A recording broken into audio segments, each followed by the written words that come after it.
उत्तर प्रदेश के सिंचाई विभाग के एक ऑफिसर होते हैं। उन्हें अपनी बेटी की शादी के लिए एक लड़का चाहिए था।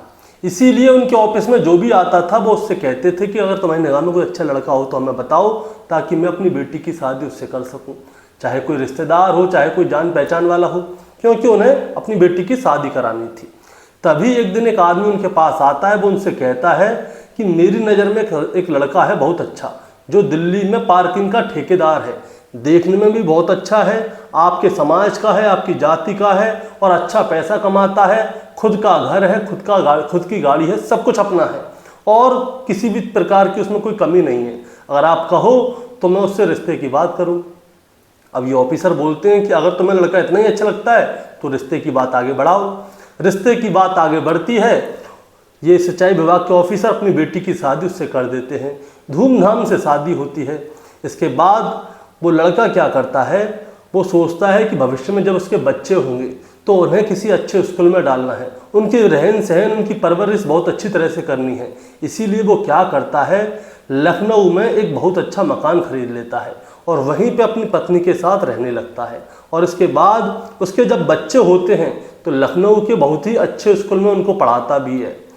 लेकिन दोस्तों होता क्या है, जब समय बहुत अच्छा गुजर रहा होता है तभी एक दिन इनके घर पे पुलिस आ जाती है। और जब पुलिस आती है तो इसके घर वाले चौंक जाते हैं, क्योंकि ये लड़का जो है बहुत ही ज़्यादा पैसे वाला था। अब पुलिस वाले इस लड़के के बारे में जानकारी निकालते हैं तो पता चलता है कि ये लड़का जो है दिल्ली में कोई भी पार्किंग का ठेकेदार नहीं है, बल्कि ये लड़का एक चोर है जिसने पिछले 20 साल में 200 से ज़्यादा बड़ी बड़ी कोठियों में चोरी की है। और उन कोठियों में चोरी करने के बाद जो पैसा आता है उसी से इसने अपनी बहुत सारी प्रॉपर्टी खड़ी कर ली है। यानी कि चोरी कर करके ये लड़का जो है करोड़पति बन चुका था। अब दोस्तों आज की कहानी इसी लड़के के ऊपर है कि आखिर इस लड़के ने ऐसा क्या किया कि ये लड़का करोड़पति बन गया और किसी को इसके बारे में पता भी नहीं चल सका। दोस्तों कहानी शुरू करूंगा उससे पहले मैं बस आपसे यही कहना चाहूँगा कि अगर आप मेरे चैनल पे नए हैं तो चैनल को जल्दी से सब्सक्राइब कर लीजिएगा, ताकि रोजाना रात को 8 बजे मैं आपके लिए एक सच्ची घटना की कहानी लेकर आ सकूं। नमस्कार दोस्तों, मैं गौरव शर्मा और आप देख रहे हैं गौरव शर्मा सफ़र। दोस्तों आज की जो सच्ची घटना मैं आपको सुनाने जा रहा हूं, ये सच्ची घटना शुरू होती है देश की राजधानी दिल्ली से और दिल्ली में ही कल्याण विहार है। दरअसल मैं बात कर रहा हूं जुलाई 2023 की। दरअसल होता क्या है, कल्याण विहार में कोठी होती है और कोठी का मालिक जो है अपने परिवार को लेके कुछ दिनों के लिए बाहर घूमने के लिए गए होते हैं। अब वो कुछ दिनों बाद जब वापस अपने घर पे आते हैं तो दरवाज़ा खोलते ही उनके होश उड़ जाते हैं, क्योंकि दरवाज़ा खोलते ही वो जब अंदर देखते हैं तो वो देखते हैं उनके घर का सारा सामान अस्त व्यस्त पड़ा हुआ है। अब जब सामान अस्त व्यस्त पड़ा हुआ था तो वो अंदर जाके देखते हैं कि उनके घर में आखिर हुआ क्या है। अब जब थोड़ा और अंदर जाते हैं तो वो देखते हैं ज़मीन पे खून पड़ा हुआ है। उसे देखकर वो और ज़्यादा चौंक जाते हैं। इसके बाद वो अपने घर की तलाशी लेते हैं कि घर में कुछ गायब तो नहीं है। तो पता चलता है कि उनके घर में से बहुत सारी कीमती सामान गायब हो चुका है, जिसकी कीमत लाखों रुपए में है। अब जैसे ही उस कोठी के मालिक को ये वाली बात पता चलती है कि उसके घर में लाखों रुपए की चोरी हो गई है, तो वो सीधे कल्याण विहार थाने जाता है और वहाँ पे FIR दर्ज कराता है कि मेरे घर में ऐसे ऐसे करके चोरी हो गई है। अब ये खबर जो है एक IPS ऑफिसर होते हैं उत्कर्ष, उन तक पहुंच जाती है कि कल्याण विहार में कोठी में लाखों रुपए की चोरी हुई है। तो वो क्या करते हैं, एक टीम गठित करते हैं और वो साफ साफ आदेश दे देते हैं कि जो भी चोर है उसे जल्द से जल्द पकड़ा जाए। इसके बाद पुलिस की टीम जो है अपने काम पर लग जाती है और जो कोठी है उसके आसपास जितने भी कैमरे होते हैं, CCTV कैमरे, उन सभी को खंगालना शुरू कर देती है कि यहाँ पे कौन आया था, कौन गया था। इसके बाद दोस्तों पता चलता है कि कल्याण विहार में उस कोठी के पास से एक स्कूटर पे एक आदमी बार बार गुजरा था, कई बार गुजरा था। और जिस दिन चोरी हुई थी उस दिन, यानी कि ये लोग जब आए थे उससे एक दिन पहले ही चोरी हुई थी, उस दिन वो आदमी जो है अपने स्कूटर से जाता तो खाली हाथ है, लेकिन जब वो आता है तो उसके पास बहुत सारा सामान होता है। अब पुलिस वाले उस स्कूटर के नंबर को जूम करके देखते हैं कि ये स्कूटर इसका नंबर क्या है, तो पता चलता है स्कूटर का नंबर होता है DL4SNC 8081। अब पुलिस वाले इस नंबर के बारे में जानकारी लेते हैं कि ये नंबर किसके नाम पर रजिस्टर्ड है। इसके बाद जब पुलिस वाले इस नंबर के बारे में जानकारी लेते हैं तो एक नाम सामने आता है और वो नाम होता है विनोद थापा। अब पुलिस वाले सीधे विनोद थापा के पास जाते हैं, उसे स्कूटर की फ़ोटो दिखाते हैं और उससे कहते हैं कि बताओ तुम इस स्कूटर पे वहाँ पे क्या कर रहे थे, क्योंकि फ़ोटो साफ साफ नहीं नज़र आ रहा था कि स्कूटर के ऊपर बैठा कौन हुआ है, नंबर क्लियर नज़र आ रहा था। अब विनोद थापा जैसे ही उसे देखता है तो वो कहता है कि सर ये स्कूटर मेरा है, ये सच है, लेकिन इसके ऊपर मैं नहीं बैठा। तो पुलिस वाले उससे पूछते हैं कि इसके ऊपर कौन बैठा है, तो वो बताता है कि ये स्कूटर जो है ज़्यादातर मेरे जीजाजी के पास रहता है और मेरे जीजाजी का नाम है मनोज चौबे। अब पुलिस वाले मनोज चौबे के बारे में पूछते हैं कि मनोज चौबे है कौन। वो बताता है कि मेरे जीजाजी जो है उत्तर प्रदेश के सिद्धार्थ नगर में रहते हैं और जब वो दिल्ली में आते हैं तो ये वाला स्कूटर ज़्यादातर उनके पास रहता है, मेरा इस चोरी से कोई लेना देना नहीं है। अब पुलिस वाले क्या करते हैं, मनोज चौबे के बारे में जानकारी लेते हैं कि है कौन। पुलिस वाले अपनी पुराने रिकॉर्ड्स को खंगालते हैं कि शायद इसके बारे में कोई जानकारी हो। जानकारी होती है लेकिन वो मनोज चौबे के बारे में नहीं होती। दरअसल पुलिस के पास जो फोटो है वो मनोज चौबे का है, लेकिन जो पुलिस के रिकॉर्ड में नाम लिखा हुआ है वो किसी और का नाम लिखा हुआ है। फोटो तो मैच कर रहा है लेकिन नाम मैच नहीं कर रहा। इसीलिए पुलिस वाले क्या करते हैं, वो सीधे सिद्धार्थ नगर जाते हैं और मनोज चौबे के बारे में जानकारी लेते हैं कि ये मनोज चौबे है कौन, आखिर ये करता क्या है। जब ये मनोज चौबे के बारे में जानकारी लेते हैं तो पता चलता है कि सोहरतगढ़ में इसकी पत्नी के नाम पर ही एक लॉज है जिसका नाम है स्मिता लॉज, और नेपाल में इसका एक होटल है जिससे इसको बहुत अच्छी इनकम होती है, और सिद्धार्थ नगर में ही इसकी ज़मीन पर एक हॉस्पिटल बना हुआ है जो कि किराए पे उठा हुआ है, जिसका किराया इसे लगभग 2 से 3 लाख रुपए महीने आता है। और जानकारी लेने पे पता चलता है कि अरविंद नगर भजनपुरा दिल्ली में भी इसका एक घर है और लखनऊ में भी इसका एक बहुत ही आलीशान घर है। अब पुलिस वालों को जैसे ही पता चलता है कि इसकी पत्नी के नाम पर लॉज है, नेपाल में होटल है, सिद्धार्थ नगर में इसके ज़मीन पर एक हॉस्पिटल बना हुआ है, 2-2.5 लाख रुपए महीने वहाँ से आ रहे हैं, और दिल्ली के भजनपुरा में इसका घर है, लखनऊ में आलीशान मकान है, ये आदमी है कौन है, कहीं ऐसा तो नहीं हम किसी गलत आदमी को ढूंढ रहे हैं। पुलिस वाले बहुत ज़्यादा परेशान हो जाते हैं। तब जाके पूछा जाता है कि लखनऊ में जो इसका घर है वहाँ पे कौन रहता है, तो पता चलता है कि लखनऊ का जो इसका मकान है वहाँ पे इसके बीवी बच्चे रहते हैं। अब पूछा जाता है कि दिल्ली में जो मकान है वहाँ पे कौन रहता है, तो पता चलता है कि दिल्ली में जो मकान है वहाँ पे इसकी पत्नी सपना रहती है। अब पुलिस वाले चौंक जाते हैं कि लखनऊ में जो मकान है वहाँ पे भी इसकी पत्नी और बच्चे रहते हैं, और दिल्ली में जो मकान है वहाँ पे इसकी पत्नी सपना रहती है। लेकिन पुलिस वालों को थोड़ी देर पहले पता चला था कि इसकी पत्नी के नाम पर एक लॉज है जिसका नाम स्मिता लॉज है, लेकिन ये बता रहे हैं कि दिल्ली में जो इसकी पत्नी है उसका नाम सपना है। तो पुलिस वाले थोड़े और चौंक जाते हैं कि इसकी पत्नी कितनी है, तो पता चलता है कि इसकी 2 पत्नी हैं, जिनमें जो सपना है वो दिल्ली में रहती है और लखनऊ में जो रहती है वो स्मिता है। स्मिता के पिताजी सिंचाई विभाग में एक ऑफिसर हैं, और जो सपना है उसके भाई का नाम था विनोद थापा, जिसके स्कूटर पे चोरी हुई थी। अब पुलिस वाले क्या करते हैं, मनोज चौबे को ढूंढते हैं, और मनोज चौबे को जब वो ढूंढते हैं तो मनोज चौबे उनके हत्थे लग भी जाता है। अब मनोज चौबे को बैठा लेते हैं अपने पास और उससे पूछते हैं कि सही से ये बताओ, ये चोरी तुमने ही की थी ना। पहले तो मनोज चौबे पुलिस वालों की बात का सही से जवाब नहीं दे रहा था। अब पुलिस वाले उसके पुराने रिकॉर्ड्स को दिखाते हैं। उसके नाम पे दोस्तों टोटल 9 FIR दर्ज थी, मतलब 9 बार उसको गिरफ्तार किया गया था, और 9 बार उसने अलग अलग नाम बताए थे पुलिस वालों को, मतलब अलग अलग एरिया में पकड़ा जाता था तो वहाँ पे वो पुलिस वालों को अलग नाम बताता था, छूटते ही भाग जाया करता था।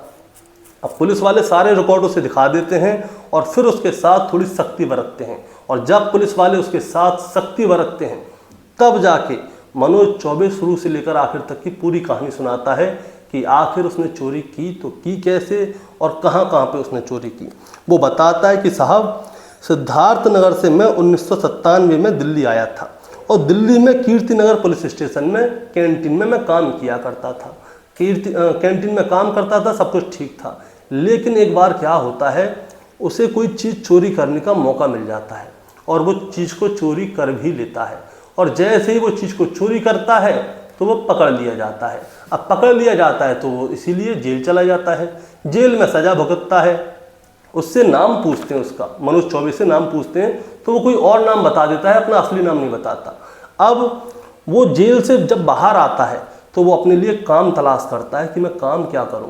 लेकिन दोस्तों, अब वो कीर्ति नगर की कैंटीन में भी काम नहीं कर सकता था। वो काम करे तो क्या करे, दिल्ली में किसी को जानता नहीं है।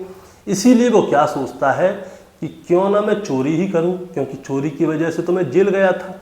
इसीलिए वो पूरी प्लानिंग कर लेता है चोरी करने की। और चोरी करने के लिए उसने क्या है, दिल्ली के जो पॉश एरिया थे उन सबको सेलेक्टेड किया हुआ था, जैसे कि मॉडल टाउन, अशोक विहार, पीतमपुरा, रोहिणी, इन सबको उसने अपने रडार पे रखा हुआ था कि यहाँ पे मैं चोरी करूँगा। और वहाँ पे जाके क्या करता था, घरों की रेकी करता था। और घर के मालिक घर के अंदर नहीं है, ये उसे कैसे पता चलता था, मैं आपको बताता हूँ। वो देखता था कि किसी घर के आगे 4-5 दिनों से अखबार तो नहीं पड़े हुए। अगर अखबार पड़े हुए तो घर के अंदर मालिक नहीं है। अगर मालिक होता तो अखबार को अंदर लेके जाता। या फिर जो पेड़ पौधे हैं वो अलग अलग तरह से बढ़ रहे हैं, उनकी कटाई छटाई नहीं हो रही, उनमें पानी नहीं डल रहा, पेड़ सूख रहे हैं, ये भी एक वो है क्लू कि घर में मालिक नहीं है। और घर के आगे गंदगी कितनी है, घर में जाले वाले तो नहीं लग रहे। अगर जाले लग रहे हैं, मालिक रहेगा तो वो साफ करवाएगा। तो ये क्या करता था, घरों को चिन्हित करता था कि देखो इस घर में पेड़ भी बढ़ रहे हैं, घर की साफ सफाई भी नहीं हो रही, और घर में कोई बहुत दिन से आ जा भी नहीं रहा। इसके बाद ये जिस घर को पॉइंट कर लेता था कि भाई इसी घर में चोरी करनी है, 4-5 दिन वहाँ की रेकी करता था। उसके बाद उस घर में आराम से जाता था और घर में जाकर जो महंगा महंगा सामान हुआ करता था उस सारे सामान को बटोरता था और आराम से घर से बाहर आता था और दिल्ली से बहुत दूर जाया करता था। वहाँ पे जाके ये सारे सामान को बेच दिया करता था, जिसकी कीमत इसे लाखों रुपए मिलती थी। उसके बाद ये सिद्धार्थ नगर जाता था और अपने सारे पैसों को प्रॉपर्टी में इन्वेस्ट कर दिया करता था। ऐसे करते करते करते करते दोस्तों इसने अपनी बहुत सारी प्रॉपर्टी बना ली। इसके बाद विनोद थापा के बहन के साथ इसने शादी कर ली थी। और जो यहाँ पे सपना थी, जो उत्तर प्रदेश के सिंचाई विभाग के अधिकारी थे, उनकी बेटी से भी इसने शादी कर ली। लेकिन ये चोरी जो है अकेले करता था, इसका कोई पार्टनर नहीं था, इसीलिए ये कभी पकड़ा नहीं गया। इसके ऊपर 9 केस थे चोरी के, 9 बार ये पकड़ा भी गया था। लेकिन हर बार ये क्या करता था, अलग नाम बता दिया करता था, जैसे छूटता था सो गायब हो जाया करता था। अब 1997 में पहले इतने कोई सीसीटीवी कैमरे हुआ नहीं करते थे कि ये पकड़ लिया जाए, इसीलिए ये बच भी जाया करता था। लेकिन जुलाई 2023 में जो इसने कल्याण बिहार में चोरी करने के लिए गया था, वहाँ पे क्या हुआ था दोस्तों, मैं आपको बताता हूँ। ये घर के अंदर जैसे ही घुसता है तो ये ऊपर से नीचे गिर जाता है और गिरने की वजह से इसे लग जाती है चोट। चोट की वजह से ही घर में जो खून बहया हुआ मिला हुआ था कोठी के मालिकों को, वही खून था। इसके बाद जब ये नीचे गिरता है, खून बहता है, तो उसी समय पे ये बेहोश हो जाता है और 3-4 घंटे तक उसी जगह पे पड़ा रहता है। और 3-4 घंटे बाद इसको होश आता है। होश आता है, ये चोरी करने की हालत में नहीं था, लेकिन इसके पास समय पूरा था, मतलब मालिक घर पे है नहीं तो समय पूरा है। इसीलिए क्या करता है, ये कुछ देर आराम करता है।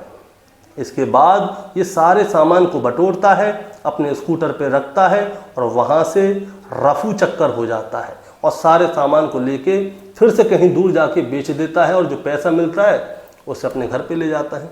अब दोस्तों इसके बारे में पता चलता है कि इसने जो है बहुत सारी प्रॉपर्टी बना ली थी। इसके बच्चे लखनऊ के अच्छे स्कूल में पढ़ रहे थे और जब मनोज चौबे को पकड़ा गया तो इसके जो हेडलाइन आई थी अखबार में और टीवी पे जो दिखा रहे थे कि एक चोर चोरी करते करते करोड़पति बन गया। 20 साल तक इसने चोरी की, 200 से ज़्यादा कोठियों में चोरी की। और ये क्या है, कंटिन्यू चोरी नहीं करता था। आज चोरी कर ली, अच्छी रकम मिल गई इसको, अब चोरी नहीं करनी। अब ये दूसरे ऐसी कोठी की तलाश में रहता था जहाँ पे मालिक ना हो और ये बहुत सारे दिन उस कोठी की रेकी करने में ही खर्च कर दिया करता था, मतलब कि पूरी प्लानिंग के साथ चोरी करता था। लेकिन अब मनोज चौबे पकड़ लिया गया और उसे जेल भेज दिया गया। उसके परिवार वालों को ये पता ही नहीं था कि मनोज चौबे कोई चोर है। जब पुलिस उसके बारे में जानकारी ले रही थी तो पता चलता है, वो बताते हैं उसके परिवार वाले, उसकी पत्नी सपना बताती है जो लखनऊ में रहती है, वो कहती है कि मेरे पति मनोज चौबे जो हैं दिल्ली में पार्किंग के ठेकेदार हैं। जिससे भी पूछो वो सब यही बता रहे थे कि मनोज चौबे जो है दिल्ली में पार्किंग का ठेकेदार है। जब मनोज से पूछा गया था शुरुआत में तो उसने भी ये वाली बात बोली थी कि मैं दिल्ली में पार्किंग का ठेकेदार हूँ। तो उससे पूछा गया कि कौन सी पार्किंग के ठेकेदार हो। उसने कई सारी जगह बताई थी, लेकिन कहीं पे भी वो कोई भी ठेकेदार नहीं था। इसीलिए पुलिस ने उसके साथ सख्ती बरती थी। दोस्तों, मनोज चौबे चोरी करते करते करोड़पति तो बन गया, लेकिन आखिर में वो पकड़ा गया। दोस्तों, इस कहानी को सुनाने का मतलब आपको परेशान करना या विचलित करना बिल्कुल नहीं है। बस आपको बताना है और जताना है कि कभी भी अपनी बच्ची की, अपनी बेटी की जब आप शादी के लिए लड़का देखते हैं ना, रिश्ता देखते हैं, चाहे लड़की का देख रहे हो चाहे लड़कों के लिए देख रहे हो, आज के लिए सबके लिए समान है। इसीलिए जब भी आप रिश्ता देखें तो सामने वाली पार्टी के बारे में शुरू से लेकर आखिर तक की पूरी जानकारी ले लें। मनोज चौबे जो है एक चोर था। उसने जो सिंचाई विभाग के ऑफिसर थे उनको बताया कि वो दिल्ली में गाड़ी पार्किंग का ठेकेदार है। अब वो भी उसकी बातों में आ गए, लड़का पसंद आया, अपनी बेटी की शादी करा दी। अब जाके पता चला कि वो तो एक चोर है।